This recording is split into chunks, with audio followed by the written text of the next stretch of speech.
J'ai 67 ans, il ne me reste plus beaucoup de temps à vivre. Puis-je espérer mourir dans mon pays lorsque de mon libre choix, j'aurais décidé de dire stop à ma maladie?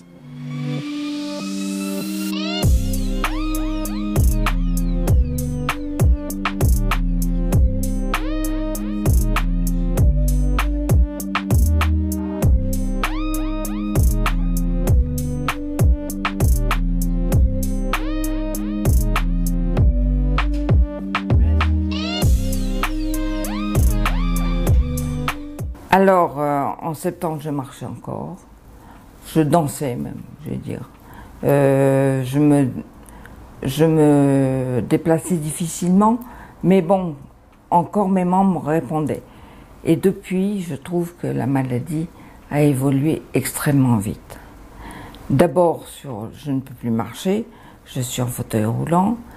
C'est très compliqué de respirer. Voilà, il y a une évolution qui est très très rapide. Je m'enferme dans mon corps. Je ne peux presque plus écrire. J'ai du mal à respirer. C'est du mal à manger aussi. Donc je trouve qu'en un an, ce sont des symptômes qui sont... Je n'ai pas le temps de m'habituer à mon handicap, qu'il y a quelque chose de nouveau qui se détraque.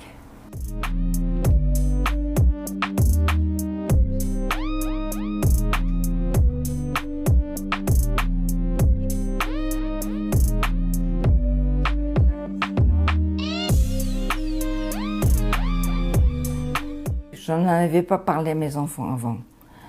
Et donc je voulais me rendre compte par moi-même de la démarche.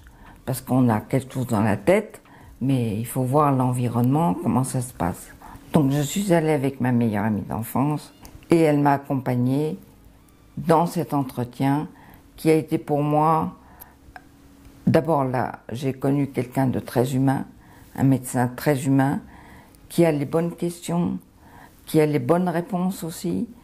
Et donc il m'a dit, madame, c'est votre choix, jusqu'au dernier moment, vous pouvez dire non.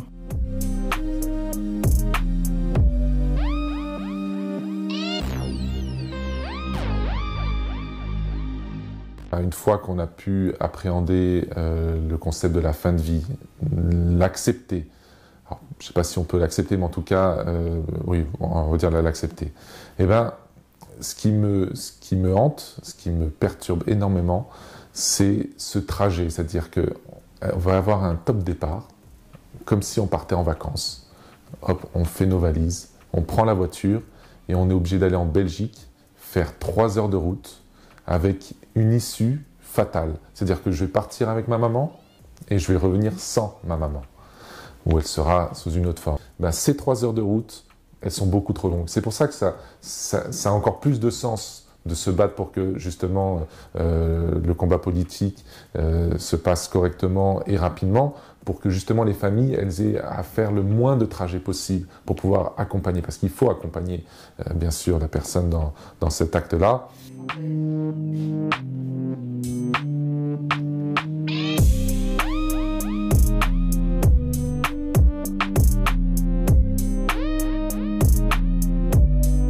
J'ai donc dit, permettez-moi, Monsieur le Président, d'attirer votre attention sur le problème de la fin de vie, en sachant que vous êtes favorable à une solution proche de la loi votée en Belgique.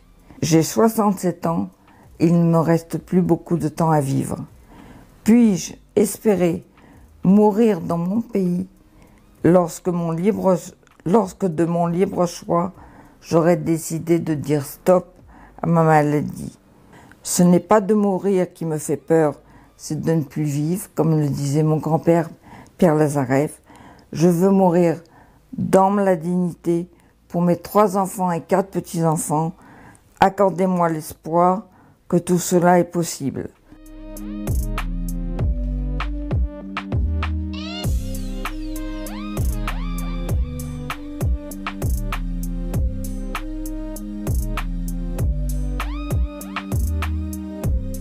Bien évidemment, on a 20 ans de retard, puisque aujourd'hui, l'Espagne, le Portugal, les Pays-Bas, l'Autriche, bientôt l'Italie, sont en faveur d'une loi sur la fin de vie, pourquoi en France on met 20 ans? Les pays des droits de l'homme et de la liberté de choisir est en retard comme ça, c'est incompréhensible. C'est quelque chose qui est cruel même. C'est d'une cruauté, d'une violence inouïe. Parce que justement, je vous disais, j'aime mon pays, mais là vraiment, je suis dans l'incompréhension totale de ce retard.